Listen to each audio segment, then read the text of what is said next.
مفتی صاحب مزار تو امام حسن امام حسین اور حضور صلی اللہ علیہ وسلم کا بھی ہے، اسلام میں مزار بنانا ناپسند ہے؟ ناپسند ہے، بالکل جائز نہیں ہے۔ دیکھو نبی صلی اللہ علیہ وسلم کا مزار نہیں ہے، ہوا یہ تھا کہ جب سعودی عرب میں حکومت سعودیہ کا غلبہ ہوا تو انہوں نے جتنی بھی قبریں تھیں جو خلاف شریعت بنی ہوئی تھی وہ ڈھا کے برابر کر دی، سنت کے مطابق کر دی۔ نبی صلی اللہ علیہ وسلم کی قبر کے بارے میں پھر مشورہ ہوا تو بہت ساری دنیا سے علماء گئے، یہاں سے مولانا شبیر احمد عثمانی رحمۃ اللہ علیہ تھے،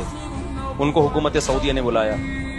تو انہوں نے وہاں عربی میں تقریر کی۔ انہوں نے کہا کہ ایک ہے قبر پہ مزار بنانا، ایک ہے پہلے سے ایک عمارت بنی ہوئی ہو اس کے اندر قبر بنانا۔ تو رسول اللہ صلی اللہ علیہ وسلم کا جو حجرہ مبارک ہے حضرت عائشہ کا، وہ پہلے سے موجود تھا، اس کے اندر قبر مبارک بنائی گئی ہے، اور قبر کے گرد تو اتنی سیسا پلائی ہوئی دیواریں ہیں کہ اس کے اندر تو کچھ ہو ہی نہیں سکتا، وہاں تو کوئی جا ہی نہیں سکتا، کیونکہ حفاظت کی نا اس کی، کوئی نبی صلی اللہ علیہ وسلم کے جسد اطہر کی کوئی توہین نہ کر لے کہیں سرنگ وغیرہ بنا کے، کیونکہ ایسی کوششیں ہوئی ہیں، تو اب وہاں تو کوئی جا ہی نہیں سکتا، تو باہر ہے یہ سب کچھ جو بھی ہے۔ اور اس کی حفاظت کے لیے پہلے عمر بن عبدالعزیز نے 4 دیواری بنائی، 6 دیواری بنائی، تاکہ 4 دیواری اس لیے کہ بیت اللہ سے مشابہت نہ ہو اور کئی لوگ طواف نہ شروع کریں، تو 6 کونے والی دیوار بنائی عبداللہ بن عمر نے حفاظت کے لیے، تاکہ کوئی اندر جا ہی نہ سکے۔ پھر بعد میں سیسا پلائی ہوئی دیواریں، تو وہ قبر تو اتنی پیک ہو چکی ہے، اس پہ تو مزار بنانا یا نہ بنانا یا کچھ ممکن ہی نہیں ہے، تو یہ سب باہر ہے۔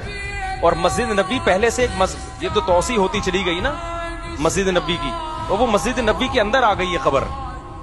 تو اس لیے وہ دیکھنے میں ایسا لگتا ہے کہ مزار ہے، حقیقت میں وہ مزار نہیں ہے۔ اور نبی صلی اللہ علیہ وسلم کی صحیح حدیث ہے کہ میری قبر کو عیدگاہ مت بناؤ، آپ نے فرمایا اللہ یہود و نصارہ پہ لعنت کرے، وہ اپنے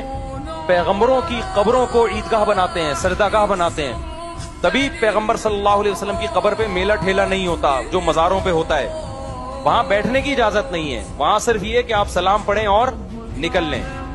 اس لیے اللہ نے اپنے حبیب صلی اللہ علیہ وسلم کی قبر کو اس سے محفوظ رکھا ہے۔ لیکن آپ عبداللہ شاہ غازی کے مزار پہ جاؤ اور پیغمبر کی قبر پہ جاؤ، دونوں میں زمین آسمان کا فرق نظر آئے گا، وہاں قوالیاں چل رہی ہیں، وہاں دھمال ہو رہے ہیں، وہاں طواف ہو رہے ہیں، وہاں سردے ہو رہے ہیں، کیا نبی کی قبر پہ ایسا ہوتا ہے؟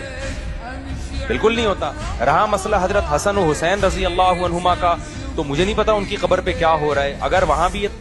یہ سب کچھ ہو رہا ہے جو مزاروں پہ ہوتا ہے تو وہ بھی حرام ہے بھائی، جو بھی اس قبر جن کے بھی وہاں کی جو بھی گورنمنٹ ہے اس سے قیامت کے دن سوال ہوگا، یہ اہل بیت ہیں، آپ نے ان کی قبروں پہ بدعتیں کیوں کی ہیں؟ مجھے پتا نہیں ہے ہوتی ہیں کہ نہیں ہوتی، لیکن اگر ہو رہی ہیں تو غلط ہو رہی ہیں، وہ ناجائز کام کسی کے کرنے سے جائز تھوڑی ہو جائے۔ صلی اللہ علیہ وسلم کی صحیح مسلم کی حدیث ہے، آپ نے حضرت علی کو بھیجا مدینہ میں آنے کے بعد کہ جو قبر ایک بالش سے اونچی نظر آئے اور پکی نظر آئے اسے برابر کر دو، تو نہ ایک بالش سے اونچی قبر بنانا جائز، نہ اس قبر کو پکا کرنا جائز ہے، سمجھتے ہو؟ میں جرمنی گیا، میں نے یہودیوں کا قبرستان دیکھا، اور آپ یہاں مسلمانوں کا قبرستان دیکھو، آپ کو یہودیوں کا قبرستان سنت کے مطابق نظر آئے گا، مسلمانوں کے قبرستانوں میں آپ کو ایسے بڑے بڑے گنبد اور قبے نظر آئیں گے، سمجھتے ہو؟